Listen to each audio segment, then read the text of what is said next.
Dad used to say that childhood was like being drunk. Everyone remembers what you did, except you.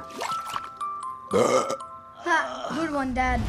Now, I know that this film shows the life of an outsider, and I know you like your protagonists to be outsiders and as real as possible.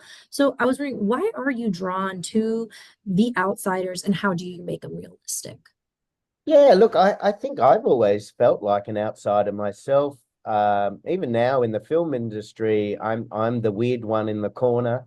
I've always felt like I've never fitted into anything I've ever done, and I used to be very wanting to fit in, but now as a 52-year-old middle-aged bald man, I'm very happy to be different and be seen as the odd one. So I love celebrating the lives of characters who are just everyday, who just have the everyday ups and downs, but in many ways are quite extraordinary. But, I think my characters are all underdogs. They're all perceived as the other. They're all marginalized, misunderstood, and they all have a perceived imperfection or perceived flaw.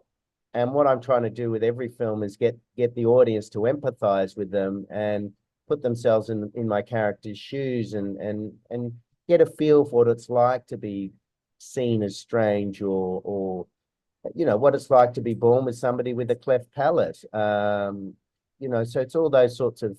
I love the word empathy. It's really what I'm trying to do with all the characters is create an empathy for them. Yeah, and you definitely do that here for sure. And I love how Gracie, she really clings to her bedroom. She's got them filled with these snails that bring her comfort.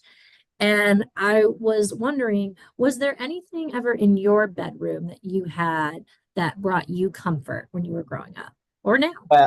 For sure. Look, as a kid, I was a bit of a hoarder. I felt very lonely at times, and so my bedroom was my sanctuary. And I certainly collected Smurfs and Legos and Star Wars figurines. You name it, I had it. I had boxes full of stuff, and it's interesting that as I grew up, I really started to downsize, and now I'm quite a minimalist. And I think there's a lot of psychological connections. And for this film, I actually did a lot of research into the psychology of extreme hoarding and why do people who collect everything and can't throw it away? What is the psychological reason behind that? And more often than not, it is because of the loss of a child or a sibling or a twin even, and that the hoarding becomes a coping mechanism to deal with their suffering. Yeah. Oh, that is interesting. And it's funny you say those things like the Smurfs and the Legos and stuff. Do you think if you saw those things now that they would bring you that same comfort, or is that maybe just Yeah. nostalgia? For sure. I think there's certainly comfort in collections, and people collect all sorts of things. For a while I collected bad taxidermy, my partner and I, collect, but it was more of a joy rather than a need. It was just a novelty. And I think as an adult, I've learned to let go. But you know what I do now? I learned a really good trick. You just have one, I've got one beautiful old wooden antique chest, and in it I put my favorite sentimental objects. I've got all these finger puppets that my auntie Ethel knitted me as a child, and they're my most precious thing. But the rule is you can never fill the chest. If it does get full, you have to, if every time you put something in, you've got to take something out. And it's a really good technique to keep things under control.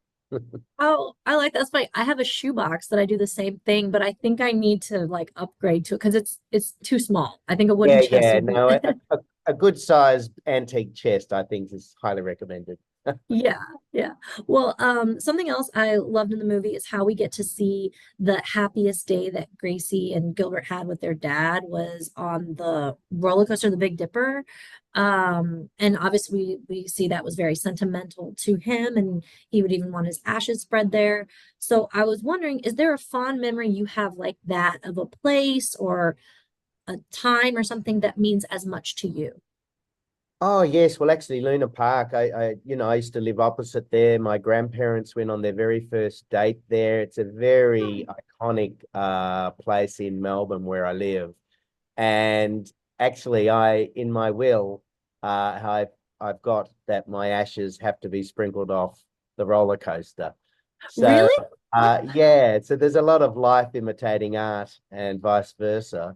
But yeah, I would say Luna Park is a very special place to me. My father used to be a vaudevillian and an acrobatic clown, and he would perform at venues right next to Luna Park. And so, yeah, there's a lot of connections with the place.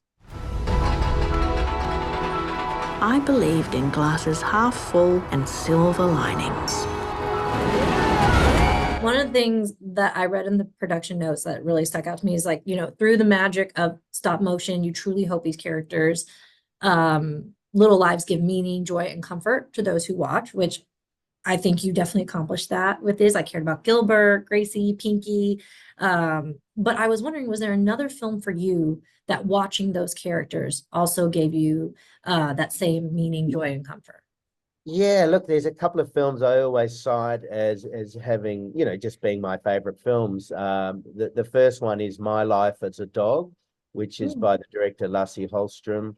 I think it's one of his first films. It's just a beautiful film about two brothers as children, and there's not really a sophisticated plot. It's just lots of beautiful vignettes about their lives together and the struggles they have. And then my other favorite film is Harold and Maude, which is, a relationship between a teenage boy and an older woman. And I just love those dynamics between very different people and what they learn from each other. And, my last film, Mary Max, there was a similar dynamic between a young girl and an elderly man. And um, and I love telling stories that just I don't see enough of, and I love Mhm. relationship films. I'm not into fantasy or horror or action. I love just very simple stories about the human condition and people's relationships. So yeah. Oh, that's great. And I agree. Those are my favorite too. I just find people so fascinating and I love like a good like character study. So Yeah. yeah, no, and this was fantastic. They are giving me the wrap, but it has been such an honor to speak with you. And again, love the movie. Great job. Oh, thank you so much, Susan. Great questions too. There's Oh, thank refreshing you. questions. So thank you. Oh, good, good. Thank you. Childhood was life's best season. It never lasts, but everyone deserves one. I remember everything.